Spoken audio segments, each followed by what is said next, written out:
Sir परसों आपने आशीष sir को एनएमसी रूल्स के बारे में कुछ समझाया था, आज मुझे भी उसके बारे में थोड़ा सा समझाओगे?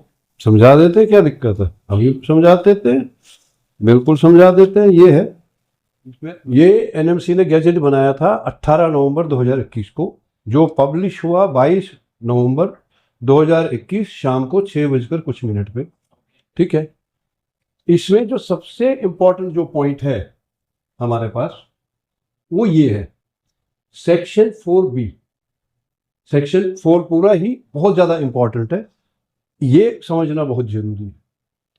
इसमें no foreign medical graduate shall be granted permanent registration unless he has, जब तक उस बच्चे ने इन सभी चीजों को फॉलो नहीं किया होगा तब तक उसको इंडिया में रजिस्ट्रेशन नहीं मिलेगा। सबसे पहला पॉइंट जो है, foreign degree minimum duration 54 months की होगी, मगर उसकी व्याख्या चाहे इंडियन एम्बेसी है, कंसल्टेंट्स हैं, लोग हैं, स्टूडेंट्स हैं, यूट्यूबर है, सब अलग अलग कर रहे हैं। मगर इसका मतलब एक्चुअली ये है कि इंडिया में हमारे यहाँ 54 महीने का कोर्स है, उससे कम कहीं नहीं होना चाहिए। लेकिन अगर आपकी कंट्री में 72 महीने का है, 60 महीने का, 66 महीने का है, उसको 54 महीना नहीं बनाना है, उसको जितना है उतना ही रहने देना है, क्योंकि तभी आप at par with local student चलोगे। अदरवाइज वो डिजाइन कोर्स माना जाएगा, शायद उसको इंडिया की रिकॉग्निशन में दिक्कत हो जाएगी। जो कोर्स होना चाहिए practically it should be almost same as locals. Locals का हो सकता है CIS कंट्रीज में उनका लैंग्वेज कोर्स होता है, वो लैंग्वेज में पढ़ते हैं, हम लोग इंग्लिश में पढ़ते हैं, थोड़ा सा अंतर हो सकता है, it should not be completely different. 72 महीने का 54 महीने आप नहीं बना सकते, जहां तक मेरा मानना। उसके बाद दूसरा पॉइंट है, on undergone an internship for a minimum duration of 12 months. अब यहां पे 12 मंथ्स को समझना चाहिए, 12 मंथ्स क्यों लिखा है, 1 ईयर नहीं लिखा है। 1 ईयर की भी फिर अलग व्याख्या होगी, 12 मंथ्स और ये सब 12 महीने का होना चाहिए। उसमें जैसे इंडिया में इंटर्नशिप होती है, वो कितने घंटे, कितने मिनट, कौन से डिपार्टमेंट में किया, पूरी उसकी लॉग बुक मेंटेन होती है। अभी जैसे मैं मार्केट में देख रहा हूँ, कई कंट्रीज से कई कंसल्टेंट या बच्चे इंटर्नशिप की सर्टिफिकेट लेके आ रहे हैं, जबकि अभी तक बच्चों को वो चाहिए नहीं थी, लेकिन ला रहे हैं। अब उसमें क्या है कि अलग अलग वो ट्राई कर रहे हैं कि ये सर हमने ये लिखा, खाली डिपार्टमेंट का लिख दिया। अरे उसमें पूरी आपको डिटेल चाहिए, जैसे ट्रांसक्रिप्ट में सभी सब्जेक्ट्स पहले साल से आखिरी साल तक होता है, उसी तरह से इसमें भी वर्किंग आवर्स, कौन से डिपार्टमेंट में कहाँ क्या किया, वो होना चाहिए, जैसे इंडिया में भी होता है, कई कंट्रीज में वैसे होता है। इंटर्नशिप कहाँ पे की, क्योंकि जिस डिपार्टमेंट में आपने काम किया, उसका जो हेड ऑफ डिपार्टमेंट होगा या जो भी इंचार्ज होगा, वो आपको अलग से सर्टिफिकेट देगा।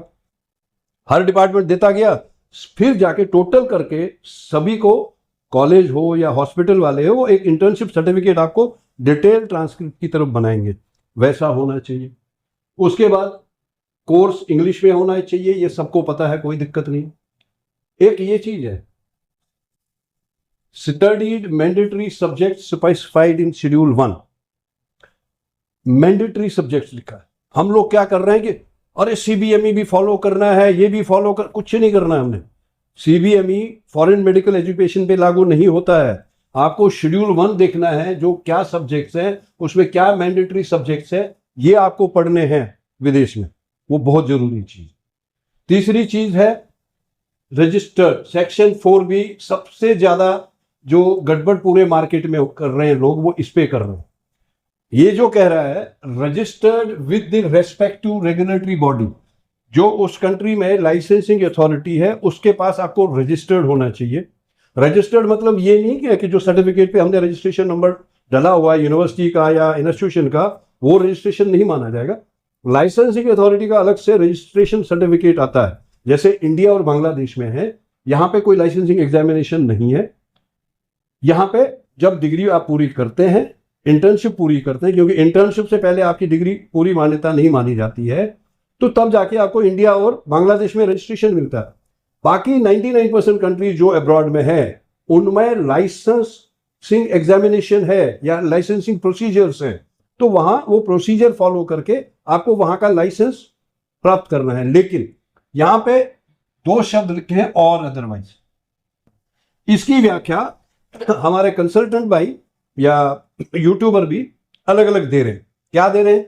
Registered with respective professional body, जैसे इंडिया में है भैया NMC हो गई प्रोफेशनल बॉडी, और अदरवाइज का वो बोल रहे हैं इट शुड बी एलिजिबल, नहीं, और अदरवाइज इसके अलावा रेगुलेटरी बॉडी के अलावा कोई कॉम्पिटेंट अथॉरिटी जो लाइसेंस ग्रांट करती हो to practice medicine in their country, जो भी लाइसेंसिंग अथॉरिटी उस कंट्री में हो, जैसे इंडिया में हमारे पास हर स्टेट में लाइसेंसिंग अथॉरिटी अलग अलग है, उसी तरह से उस कंट्री में क्या है वो एनएमसी को नहीं पता। एनएमसी क्योंकि उन्होंने अपने इंडियन करिकुलम के हिसाब से, इंडियन मेडिकल एजुकेशन सिस्टम के हिसाब से ये गैजेट बनाया, तो उस वहां पे जो उस एरिया में, उस कंट्री में जो लाइसेंसिंग अथॉरिटी है जो देती है वहां की मेडिकल डिग्री पे, वो लाइसेंस हमें चाहिए, चाहे registered with professional regulatory body या लाइसेंस मिलेगा, that should be at par with local citizen, जो वहां की कंट्री के लोकल सिटीजन को जो लाइसेंस मिलता है वही होना चाहिए।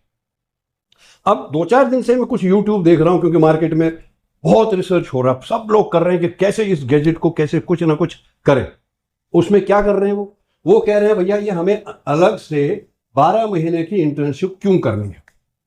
अलग से इंटर्नशिप इसलिए करनी है क्योंकि गैजेट में आया है, गैजेट में भी आया है, CRMI गाइडलाइंस में भी आया है, कई जगह आया है, क्योंकि इंडिया में ये रूल है कि आप पहले डिग्री पर करोगे उसके बाद आप इंटर्नशिप करोगे।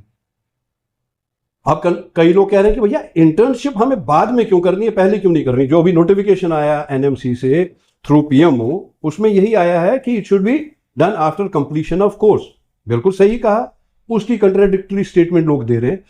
आप इंडिया में जब आप पहले ये 54 महीने का कोर्स करते हो, ये 54 महीने का कोर्स करने के बाद आपको प्रोविजनल यहाँ पे सर्टिफिकेट मिलती है डिग्री कंप्लीशन की, आपको डिग्री नहीं मिलती, आपको यहाँ पे प्रोविजनल कंप्लीशन सर्टिफिकेट मिलती है।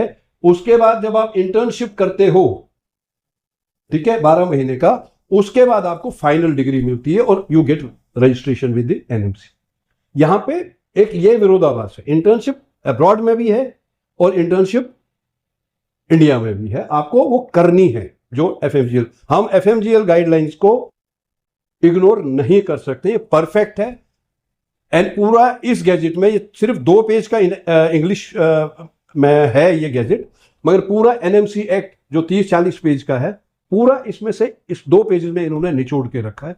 Hats off to the NMC। बाकी किसी को कोई सवाल हो हमको संपर्क कर सकते हैं। उसके अलावा डिस्क्रिप्शन बॉक्स में इसकी पूरी डिटेल मैं डाल रहा हूं, उसको पढ़िए, स्टडी कीजिए। आपके पास सवाल हो तो kindly, I am always available for a phone call. Thank you, नमस्कार।